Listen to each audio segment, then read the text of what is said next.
Hello everyone, welcome to the Tutor Box. और आज की इस क्लास में हम डिस्कस करने वाले हैं थायराइड एंड पैराथायराइड ग्लैंड्स के हार्मोन। तो यहाँ पर देखिए थायराइड एंड पैराथायराइड ग्लैंड्स के हार्मोन कौन कौन से होते हैं और इनके सीक्रेशन किस तरह से कंट्रोल होते हैं और व्हाट आर देयर एक्शन। तो इन सभी चीजों पर हम डिस्कस करेंगे। तो सबसे पहले देखिए थायराइड ग्लैंड के हार्मोन। थायराइड ग्लैंड के 3 हार्मोन है, T3, T4 and calcitonin. T3, T4 and calcitonin. T3 is known as a triiodothyronin and T4 is known as a thyroxine. Clear? So देखिए यहाँ पर T3 एंड T4 को हमने combinedly लिखा है क्योंकि दोनों के एक्शन जो हैं वो कॉमन है। ओके, सो इनका सोर्स क्या है? सो जो थायराइड फॉलिकुलर सेल्स होती है वही इनका सोर्स आता है। मींस थायराइड फॉलिकुलर सेल्स से ही ये रिलीज होते हैं। नाउ इनका कंट्रोल किस तरह से होता है? तो यहां पर देखिए कंट्रोल ऑफ सीक्रेशन। तो कंट्रोल कैसे होगा? इनका सीक्रेशन कब होगा? तो हमें कुछ ऐसी बॉडी में ऐसी कुछ कंडीशंस होंगी तभी इनका सीक्रेशंस होगा। तो वो कौन सी ऐसी कंडीशंस हैं? तो यहां पर देखिए ये कुछ ऐसी कंडीशन है जैसे कि बॉडी में हमारी ह्यूमन की बॉडी के अंदर क्या होगा? Low thyroid hormone level. Thyroid hormone का लेवल कम हो गया, this is the first condition. Then second, low metabolic rate. अगर हमारी मेटाबॉलिक रेट कम हुई तो उस कंडीशन में भी क्या होगा? थायराइड हार्मोन का सिक्रेशन होगा। देन थर्ड वन, कोल्ड है, प्रेगनेंसी है एंड हाई एल्टीट्यूड पर हैं हम, तो इन सभी कंडीशन में क्या होगा? थायराइड हार्मोन का सीक्रेशन होगा। और ये सीक्रेशन कैसे होगा? बेसिकली जब इनमें से कोई भी कंडीशन होगी, ये जो मैंने आप लोगों के सामने इस कंडीशंस बताई, इनमें से कोई भी कंडीशन हुई, जैसे सपोज करिए कि लो थायराइड हार्मोन का लेवल हुआ, लो थायराइड हार्मोन का लेवल होगा तो TSH का रिलीज होगा। TSH का रिलीज कौन करवाएगा? TRH, thyrotropin releasing hormone. So particularly secretion किस तरह से इंक्रीज होगा? Secretion increase by TRH। और TRH अगर जब सीक्रेशन इसका इंक्रीज होगा तो ये TSH का लेवल इंक्रीज करेगा, मतलब TSH को इंक्रीज कराएगा। और TSH क्यों रिलीज हुआ है? क्योंकि लो थायराइड हार्मोन लेवल है, लो मेटाबॉलिक रेट है, या फिर कोल्ड है, या फिर प्रेगनेंसी की कंडीशन है, या फिर हाई एल्टीट्यूड पर पर्सन पहुंच गया है। Now looking on the action कि इनके जो एक्शन है वो क्या है। तो अगर हम इनके एक्शन देखें तो एक्शन क्या है? The first one is they increase metabolic rate. ये क्या करते हैं? मेटाबॉलिक रेट को क्या करता है? इंक्रीज करता है। Then it also increase the synthesis. ये सिंथेसिस को भी क्या करता है? इंक्रीज करता है। बट किसके सिंथेसिस? प्रोटीन की सिंथेसिस।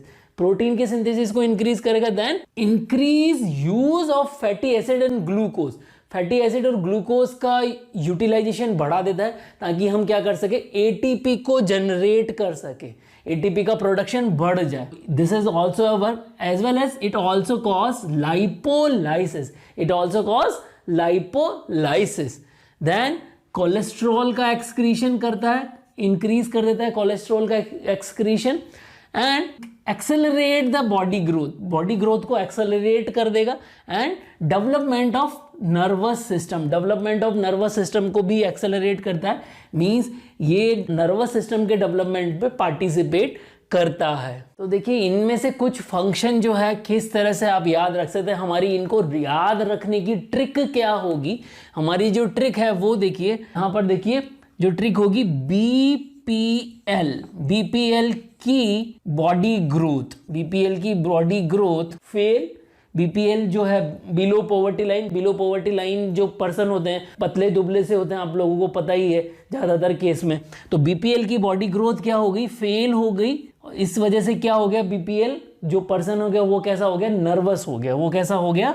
नर्वस हो गया। क्लियर? तो इस तरह से याद रखिए। B4 हो जाएगा हमारा basal metabolic rate, BMR। B4 क्या हो जाएगा? BMR, मतलब BMR जो है वो इंक्रीज करता है basal metabolic rate. P4 protein की सिंथेसिस। प्रोटीन सिंथेसिस हो जाएगा यहां पर। L4 लाइपोलाइसिस हो जाएगा। L4 क्या हो जाएगा? लाइपोलाइसिस। ओके, और इस की को आप इस तरह से लिख लीजिए, की। ओके, तो की से क्या हो जाएगा? कोलेस्ट्रॉल हो जाएगा। ये क्या हो जाएगा? कोलेस्ट्रॉल। एंड बॉडी ग्रोथ तो कंट्रोल कर ही रहा है, इंक्रीज कर रहा है body growth. Okay, and fail क्या हो जाएगा? F से हो जाएगा हमारा क्या? Fatty acid and glucose. And nervous से क्या हो जाएगा? Nervous system. क्लियर?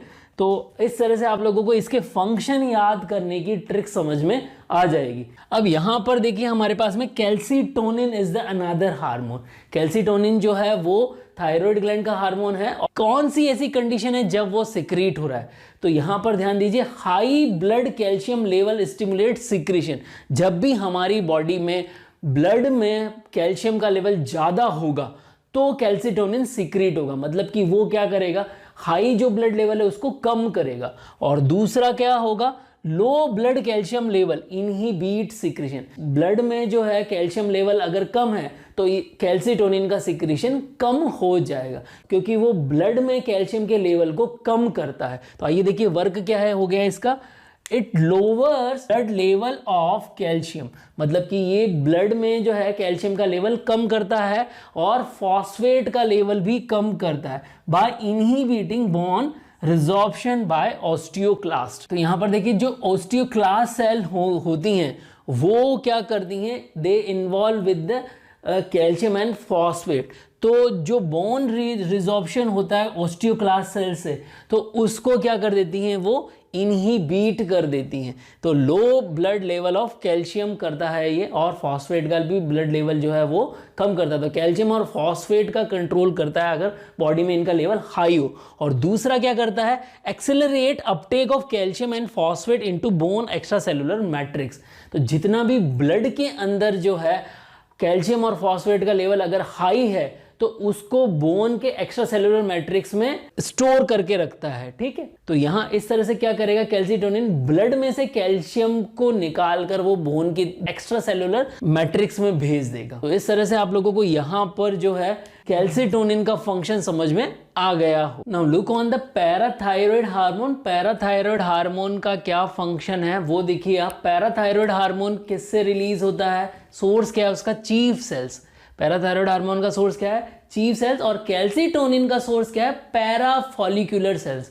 तो यहां पर देखिए थोड़ा सा आप लोगों को लगेगा यहां पर पैरा वर्ड आ रहा है और वहां भी पैरा वर्ड आ रहा है, बट पैरा से एग्जामिनर आपको कंफ्यूज करेगा, तो वो ऑप्शन दोनों ही देगा। तो आप लोगों को ध्यान देना है कि जो कैल्सीटोनिन है वो तो रिलीज हो रहा है पैराफॉलिक्यूलर सेल से, और पैराथायरॉयड हार्मोन रिलीज हो रहा है चीफ सेल से।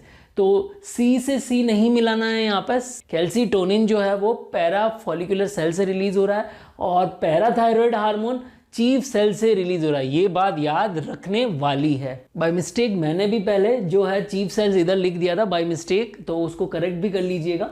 Now just look on the function कि क्या किस तरह से ये सीक्रेट होगा और इसके फंक्शन क्या हैं। तो जब कभी भी बॉडी में लो ब्लड कैल्शियम लेवल होगा, बॉडी में क्या होगा, ब्लड के अंदर अगर कैल्शियम का लेवल कम हो जाएगा तो पैराथायरॉयड हार्मोन का सीक्रेशन बढ़ जाएगा। क्लियर। तो यहां पर क्या होगा देखिए, अगर पैराथायरॉयड हार्मोन का सीक्रेशन बढ़ेगा तो वो क्या करेगा, ब्लड में कैल्शियम और मैग्नीशियम के लेवल को बढ़ाएगा। ब्लड में किसके लेवल को बढ़ाएगा, कैल्शियम और मैग्नीशियम के लेवल को बढ़ाएगा।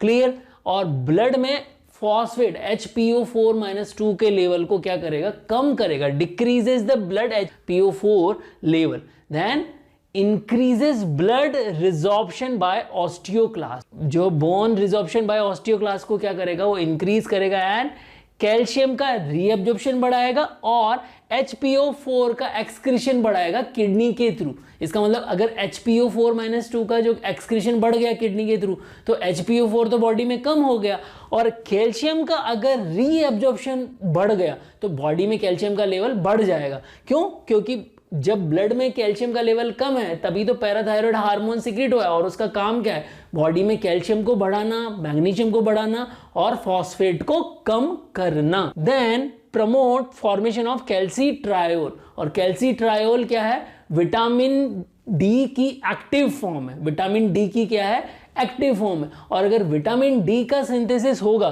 तो क्या होगा, डाइटरी कैल्शियम और मैग्नीशियम का एब्जॉर्प्शन बढ़ जाएगा।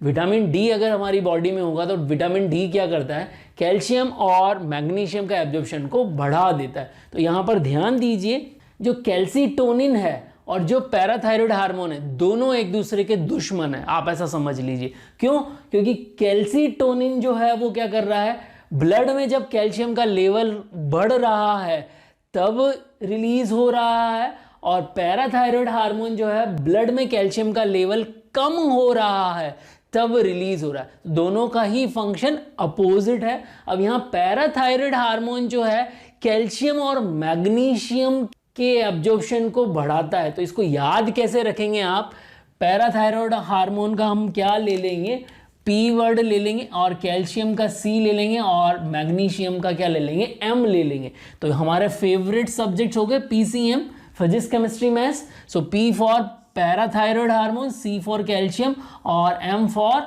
मैग्नीशियम। तो यहाँ पर देखिए जिस भी पर्सन की फिजिक्स अच्छी होती है, जिस भी पर्सन की फिजिक्स अच्छी होती है उसकी जनरली मैथ्स भी अच्छी होती है। मतलब जिसके पास मैथ्स होती है उसकी फिजिक्स हमेशा अच्छी होती है और उसकी फिजिकल केमिस्ट्री अच्छी होती है। ऑर्गेनिक और इनऑर्गेनिक जो है थोड़ी सी वीक रहती है। तो जनरली आप इसको ऐसे समझ लीजिए कि अगर फिजिक्स मतलब से यहाँ पर पैराथायरॉयड हार्मोन हो गया और एम फॉर मैग्नीशियम हो गया, तो पैराथायरॉयड हार्मोन क्या करेगा, मैग्नीशियम को इंक्रीज करेगा और मैग्नीशियम अपने साथ साथ में क्या करेगा, कैल्शियम को भी इंक्रीज करेगा। मतलब अगर मैथ्स अच्छी होगी और अगर पास होना है तो केमिस्ट्री भी आपको अच्छी करनी पड़ेगी। पैराथायरॉयड हार्मोन क्या करता है, कैल्शियम और मैग्नीशियम दोनों को ही इंक्रीज करता है। आई होप यहाँ पर आप लोगों को थायराइड ग्लैंड और पैराथायरॉयड ग्लैंड के हार्मोन के फंक्शन समझ में आ गए होंगे। और यहाँ पर कुछ क्वेश्चंस मैंने आप लोगों को इन दोनों ही हार्मोन से रिलेटेड दिए हुए हैं। उन क्वेश्चंस के आंसर आप कमेंट बॉक्स में लिखें। और अगर आप लोगों को लगता है कि ये लेक्चर यूज़फुल है तो इस लेक्चर को ज़्यादा से ज़्यादा बच्चों तक शेयर करें और हाँ, चैनल को सब्सक्राइब करना भी ना भूलें। जय भारत, जय हिंद।